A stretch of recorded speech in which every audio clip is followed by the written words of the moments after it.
tengo el honor de darles la bienvenida a esta transmisión del programa número 2 de la tercera temporada 2023 de la Orquesta Filarmónica de la UNAM. Estamos aquí afuera de la sala Nezahualcóyotl y todo está listo para comenzar este concierto. Acompáñenme.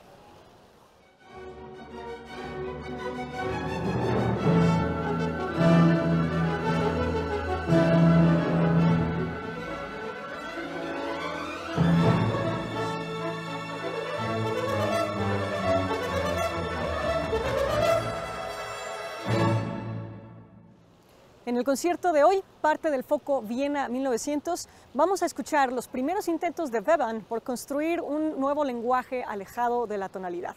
Luego nos vamos a plantar a la mitad del siglo XIX para escuchar el concierto de violín de Mendelssohn. Y por último vamos a escuchar a un Schoenberg de 1899 posicionándose ante el romanticismo tardío de su época. El concierto pasado, en el programa 1, pusimos la mesa del foco Viena 1900 presentando a los dos personajes principales de nuestro elenco, Mahler y Schoenberg. Entonces escuchamos cómo Mahler se despedía de su propia vida y del lenguaje musical del romanticismo del siglo XIX y cómo Schoenberg a su vez hacía un llamado para construir un nuevo lenguaje que surgiría sobre las cenizas del anterior. En este concierto vamos a avanzar un poquito más en nuestra exploración musical de esta vorágine de tensión y creatividad que fue Viena en el año 1900.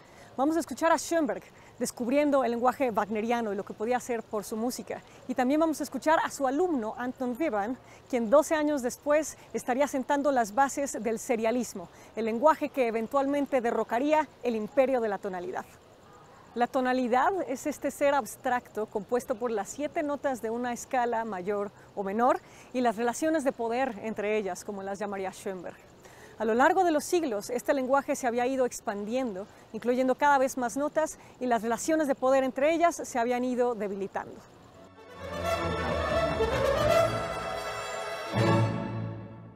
La primera obra que escucharemos hoy es muy breve, pero muy cargada de significado. Anton Webern, en este momento de su vida, estaba escribiendo piezas cortititas, prácticamente miniaturas, porque su forma de salirse de la tonalidad era tocar las 12 notas sin darle más importancia a una que a otra. Entonces, una vez que se tocaban las 12 notas, la pieza terminaba porque ya no se podían volver a escuchar. Así que para darle forma y sentido a sus piezas, Webern empezó a recurrir a otros elementos de la música, como la duración, el ritmo, y específicamente se enfocó en el timbre, que es lo que diferencia el color de la misma nota tocada en un piano, en un violín o en un clarinete. Entonces, en esta obra, Webern explora a profundidad cómo utilizar el timbre como uno de los elementos principales de la composición. Entonces van a escuchar cómo los motivos, las melodías, los gestos se van pasando de un instrumento a otro dentro de la orquesta. Con estos cambios de color, Webern desarrolló intuitivamente esta necesidad de respetar cada nota antes de pasar a la siguiente. Esa fue su manera de salir de la tonalidad, casi que quitándose el sombrero ante cada nota, escuchándola profundamente y encontrándole su mejor personalidad dentro de los posibles timbres de la orquesta. En estas piezas, Webern sintetiza su lenguaje casi hasta el silencio. No solo son muy breves, sino que tienen una orquestación muy escueta que permiten que cada nota brille. Y cuando digo cada nota, me refiero a cada nota. Es impresionante, son haikus de piezas. Están escritas con muchísimo cuidado y te piden que las escuches con el mismo cuidado.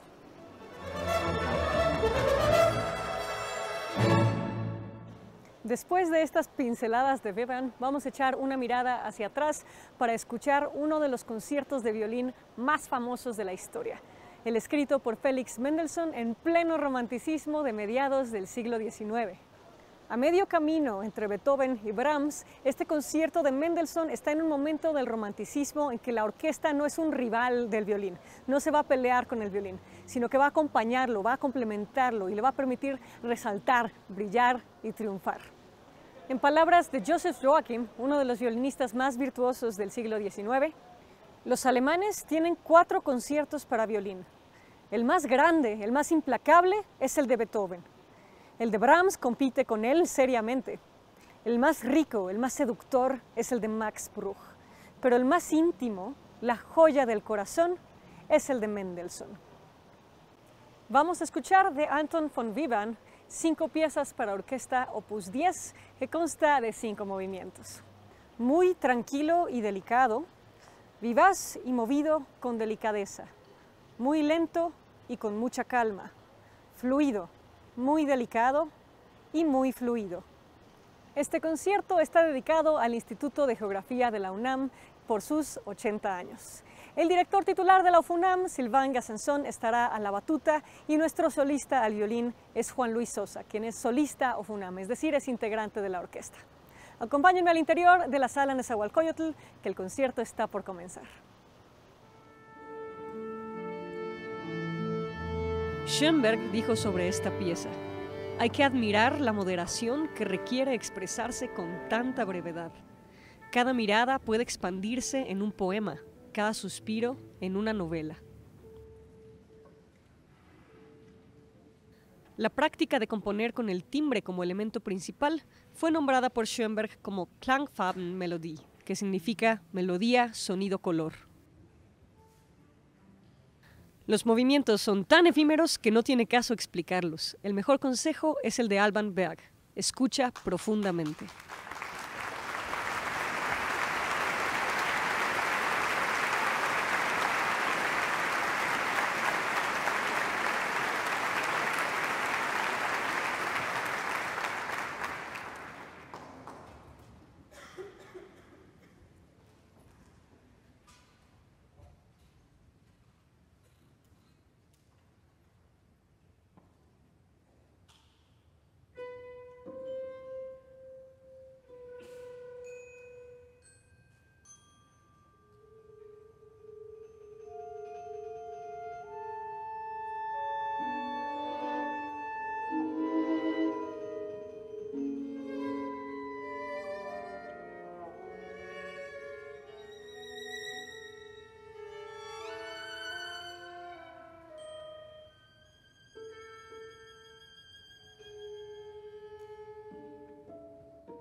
Vamos a esperar unos minutos a que se acomoden los músicos. Mientras tanto, vamos a una cápsula sobre el Foco Viena 1900 de esta temporada.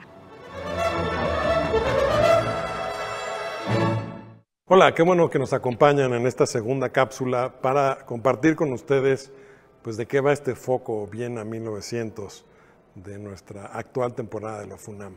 Decía yo en la cápsula pasada, hablaba de algunos personajes pues, notables en Viena en ese periodo y sus distintas propuestas en las diferentes disciplinas, en las artes, en la ciencia. Y bueno, quedamos de platicar hoy ya directamente de lo que nos ocupa, que es de la música. Y dos figuras emblemáticas que son las que le dan el sentido a este foco, que son Mahler por un lado y Schoenberg por el otro, acompañado por Webern y por Berg, en el caso de Schoenberg. Bueno, Mahler es de alguna manera pues, la culminación del gran estilo sinfónico romántico del siglo XIX, ¿no? La culminación y quien lo lleva realmente a unos límites y a una capacidad expresiva, digamos, muy singular, muy propia suya, pero también ya de unas dimensiones y de un alcance pues, que no se había dado antes en el repertorio sinfónico. Tenemos, por lo tanto, varias piezas de Mahler presentes a lo largo de la temporada.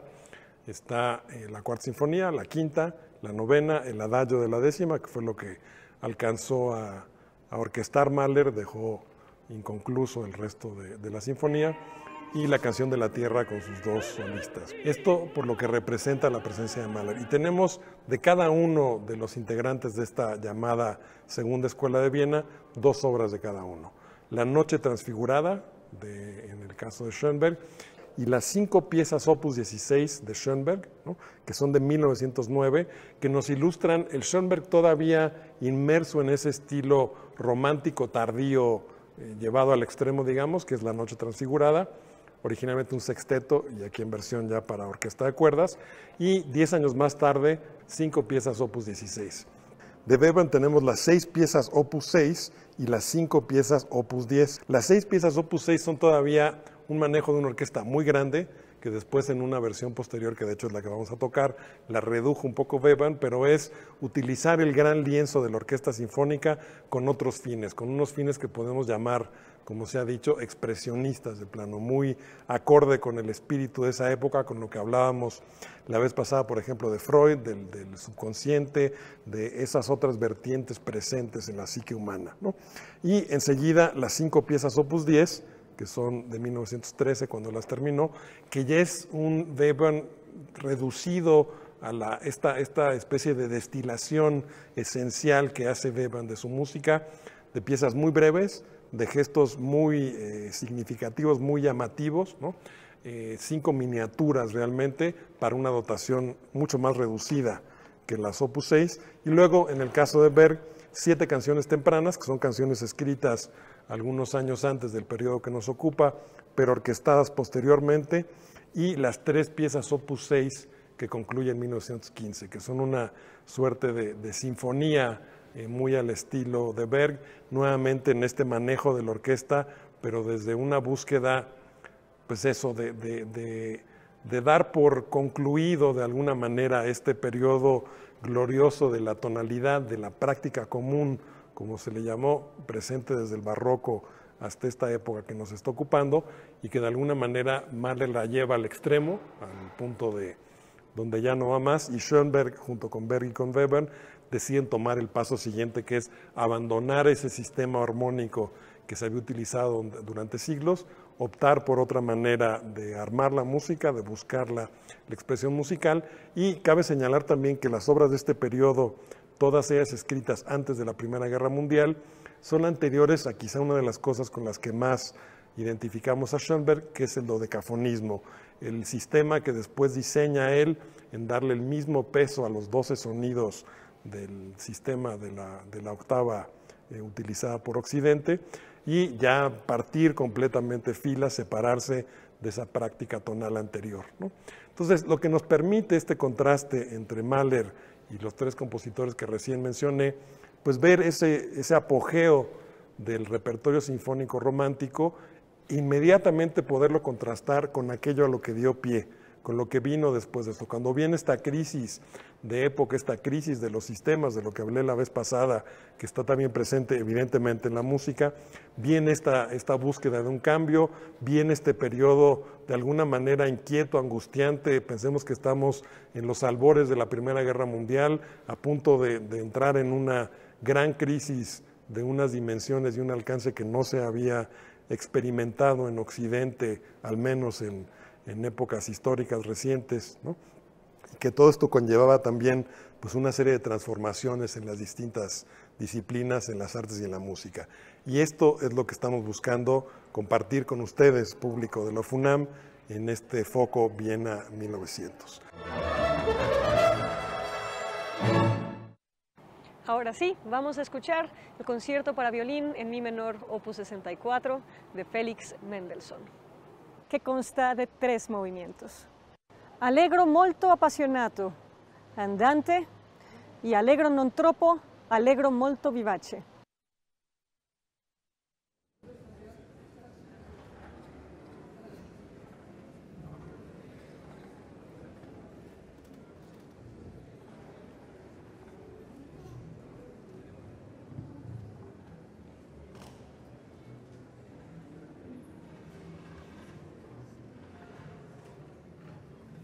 En este concierto, Mendelssohn rompe con la tradición de la forma de concierto, pues introduce al solista antes de la orquesta, cosa que ya había hecho Beethoven en su concierto para piano número 4.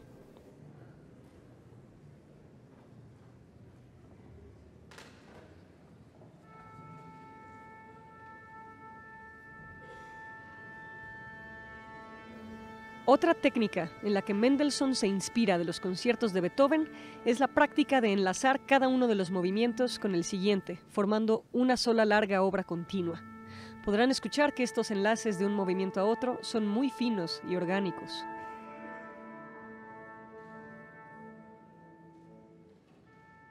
Todo concierto tiene cadenzas, momentos en donde el instrumento solista toca un solo casi improvisado. La cadenza del primer movimiento es famosa por estar antes de la recapitulación y no antes de la coda, como se acostumbraba.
Y así termina la primera parte de nuestro concierto de hoy, con estas dos obras tan contrastantes entre sí en instrumentación, duración y carácter.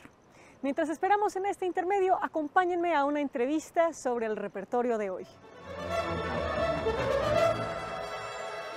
Vamos a pasar a través del romanticismo germánico más clásico, digamos, el de Mendelssohn. Luego vamos a pasar por el romanticismo más tardío, el de Schoenberg, en una de las primeras piezas que compuso, que es La Noche Transfigurada, de 1899 más o menos, que se hizo la orquestación para orquesta de cuerda mucho más después, pero el sexteto primero fue de 1899. Y luego vamos a terminar o comenzar con el modernismo más radical que existió en esta época, que son las 5 piezas Opus 10 de Anton Webern, que son una maravilla completa. Entonces va a ser un viaje a través de 3 épocas de la música germánica, austríaca en el caso de Webern y de Schoenberg. Lo que vamos a escuchar en las piezas de Webern, que son 5 piezas para orquesta, cada una dura entre 30 segundos y 1 minuto. Es una cosa, entonces la duración completa de las piezas es de entre 4 y 5 minutos. Es una cosa increíble. Trae un pequeño ensamble, no es una orquesta grande, es un pequeño ensamble de varios músicos con unos instrumentos un poco, digamos, exóticos, como la mandolina, la guitarra, el armonión, la celesta, el arpa, todo, que son un poco más conocidos, pero sí, mandolina, guitarra en una orquesta clásica no es muy común, cenceros, con las campanas de siempre, con sonidos muy nuevos. Entonces se trata de 5 miniaturas, 5 piezas muy pequeñitas, como cuadros que cada uno trae colores diferentes, pero sin forma definida. O sea que la forma no aparece, no es como un cuadro que describe una persona a través de una cara bien definida. Es nada más sensaciones, colores, y es un trabajo muy radical, muy moderno. Una de las primeras cosas muy modernas de Webern, después del Opus 6 también para orquesta, que se va a tocar más tarde, y entonces este Opus 10, que realmente para mí es una cosa indescriptible, o sea que no se puede describir a través de palabras, se tiene que escuchar porque es un mundo de sensaciones tan increíble que siempre lo digo, yo no soy poeta, entonces no sé explicar la música a través de las palabras. Yo soy músico, entonces la gente tiene que descubrir esta música. Lo más importante, como siempre lo he dicho, es abrir los oídos, abrir el alma, abrir el cuerpo, abrir la mente y todo para recibir esta música, porque realmente trae tantas emociones, pero no de la forma habitual. No son emociones románticas, son emociones diferentes, son cosas, son sensaciones, son colores, son timbres, son cosas así.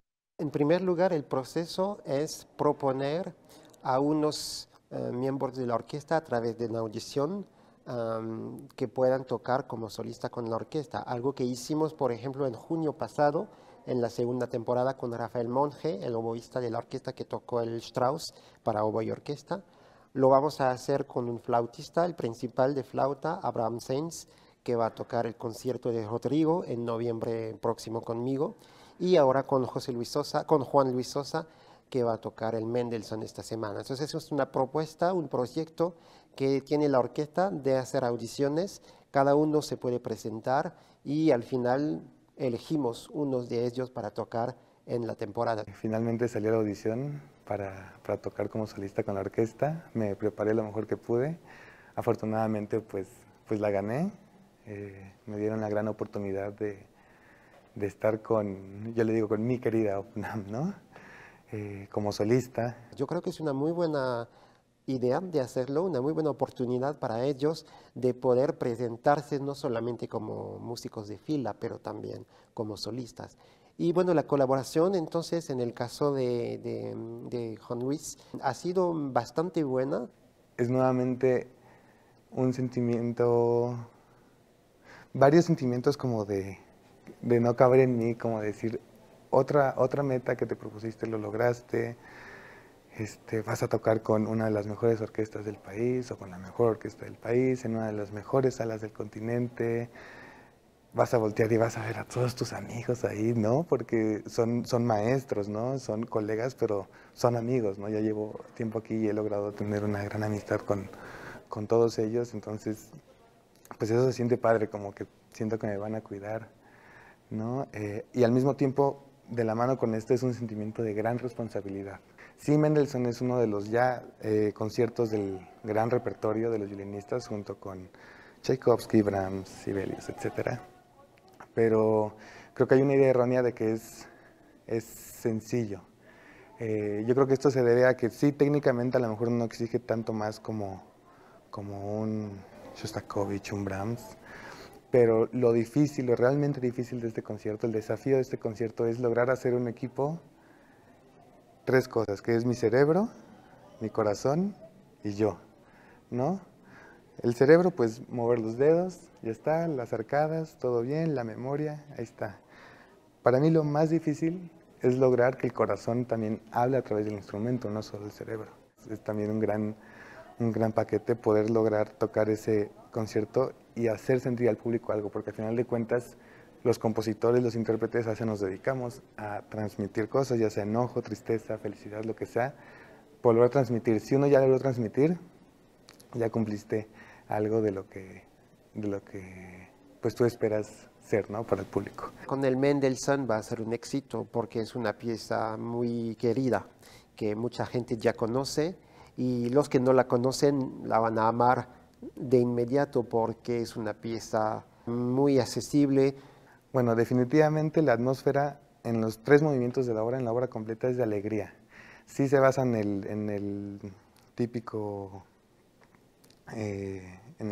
movimiento rápido, movimiento lento, movimiento rápido, pero cada uno tiene una chispa de alegría que no deja de aparecer en ningún segundo de la obra.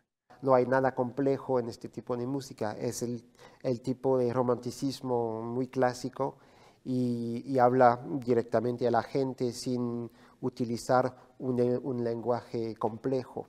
Entonces seguramente Mendelssohn va a ser la pieza más querida. Evidentemente los nervios siempre son un poquito mayores, ¿no? El interés y el trabajo es el mismo. En la orquesta, en mi atril, sea el primero, sea el 10º, en la sección donde esté, siempre trato de llegar con mi mejor versión, al 100, con el trabajo totalmente hecho y con gusto de tocar, porque el gusto también le agrega muchas buenas cosas al trabajo. Y es lo mismo para solista, trato de llegar al 100 con mi parte conocida, con la parte de la orquesta conocida, así como con el trabajo de la orquesta. En realidad, en ese aspecto de interés, de esfuerzo, para mí personalmente es el mismo, el 100 para los dos. Luego el caso de Schoenberg es otra cosa, es un poco más complejo, tiene una liga con la música del pasado mucho más notable. Entonces yo creo que es la pieza más accesible, digamos, de Schoenberg, que es una maravilla también, 30 minutos de romanticismo extremo. Estos compositores que son genios de la música y que merecen que tengamos como un interés especial en su música, porque ha sido súper difícil en su época escribirla y presentarla al público. Entonces yo creo que ahora, como ya lo he dicho también en otro momento, estamos listos para la música de Webernberg y Schoenberg, por ejemplo, y otros compositores modernos. Estamos listos porque ya tiene más de un siglo esta música. Ahora vamos a una cápsula sobre el modernismo en Viena alrededor de 1900.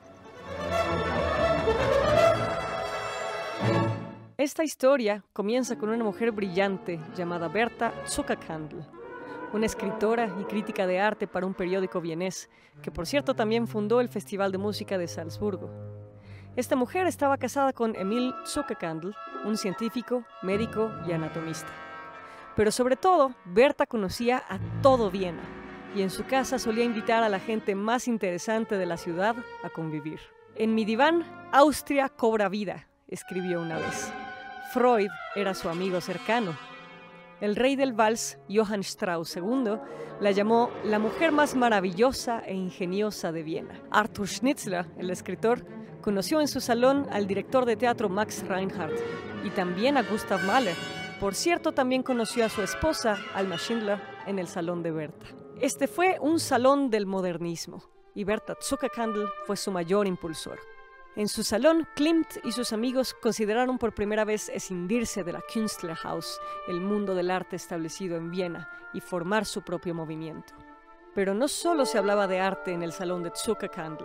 Tanto ella como su esposo estaban muy interesados en los nuevos descubrimientos de la biología. Su esposo Emil llevó a Klimt a que lo acompañara a aprender de anatomía, y Klimt le pidió que le diera clases de biología y anatomía a un grupo de artistas, escritores y músicos. En estas clases, Zuckerkandl les enseñó las teorías de Darwin y hablaban de embriología, de cómo una sola célula se convierte primero en un feto y luego se desarrolla en un bebé. En un cuarto oscuro les mostraba células en un microscopio y asombraba a todos.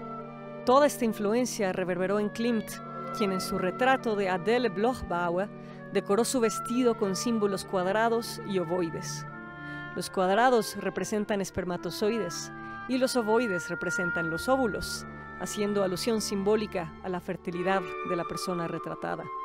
En Esperanza 1, Klimt muestra a una mujer embarazada desnuda y detrás de ella nada una criatura primigenia, recordándonos la realidad post-Darwin de que todos venimos de estos seres ancestrales.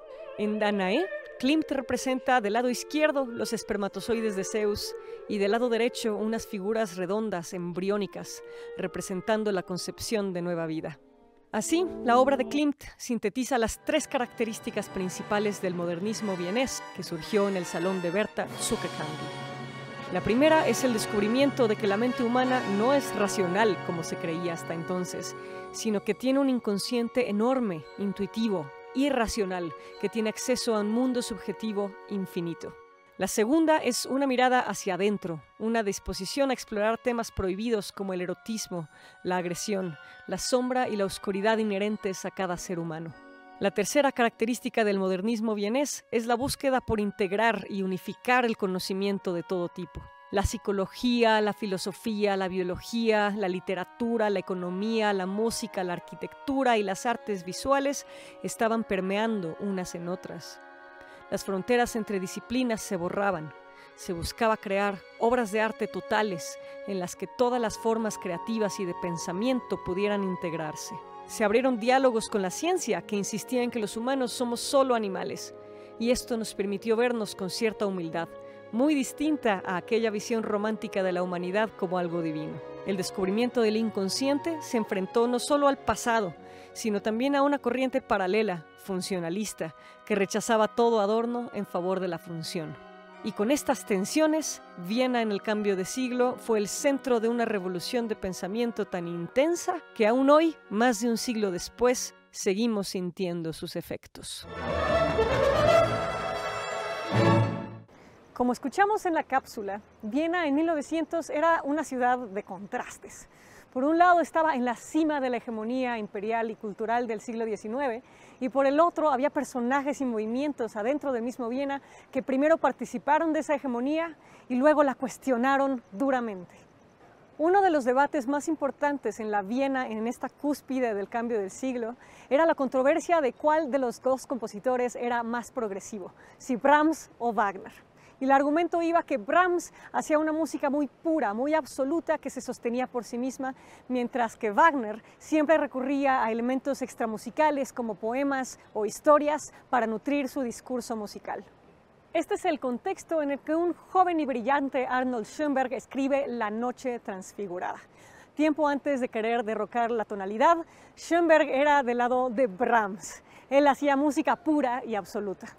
Y así fue hasta que se topó con un volumen de poesía modernista del poeta Richard Demmel, que se llamaba Weib und Welt, Mujer y Mundo. En estos poemas, Demmel intentaba reconciliar dualidades como sujeto y objeto, hombre y mujer. Así que Schoenberg tomó un poema de este volumen, llamado La Noche Transfigurada, para acercarse más al lenguaje musical wagneriano, que hasta entonces no había explorado. El poema se trata sobre una mujer que le confiesa a su pareja que lleva un hijo que no es suyo y de cómo se reconcilia la tensión entre estos dos personajes. Vamos a escuchar de Arnold Schoenberg La Noche Transfigurada, opus 4. Acompáñenme de regreso al interior de la sala Nezahualcóyotl, donde todo está listo para continuar este concierto bajo la batuta del director titular de la UFUNAM, Sylvain Casanson.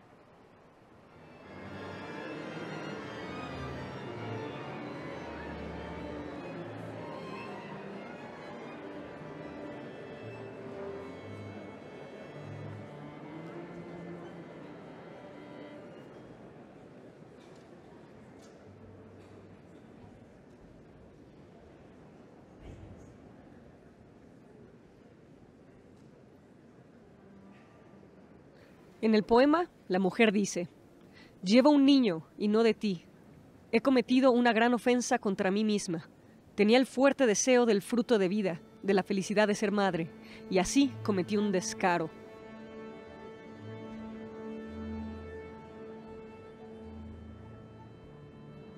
El hombre le contesta: «El niño que has recibido, que no cargue sobre tu alma. Solo mira cuán claro brilla el universo. Hay un resplandor sobre todas las cosas. Ese transfigurará al niño. A mí, de mí me lo nacerás». Él posa su mano en sus anchas caderas. Sus alientos se entremezclan o se besan en el aire. Dos personas caminan a través de la alta noche luminosa.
Y así, con esta obra, es como Schoenberg reconcilió en sí mismo la dualidad entre Wagner y Brahms.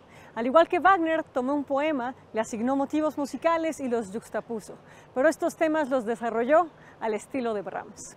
Así como el niño del poema queda transfigurado a través de la compasión del hombre, del personaje del poema, así la música de Schoenberg también se transfigura y él logra trascender las divisiones estéticas de su época. Esta tensión que resuelve Schoenberg anticipa la siguiente gran tensión a la que se va a enfrentar, la de la tonalidad, que hoy escuchamos a su alumno Weban desafiar tentativamente. Con eso termina nuestra transmisión del día de hoy. Les invitamos a acompañarnos en nuestra siguiente transmisión del programa 3 de la UFUNAM, que será parte del Foro Internacional de Música Nueva Manuel Enríquez y del Festival Cultura UNAM. No dejen de acompañarnos por TV UNAM y Radio UNAM. Hasta la próxima.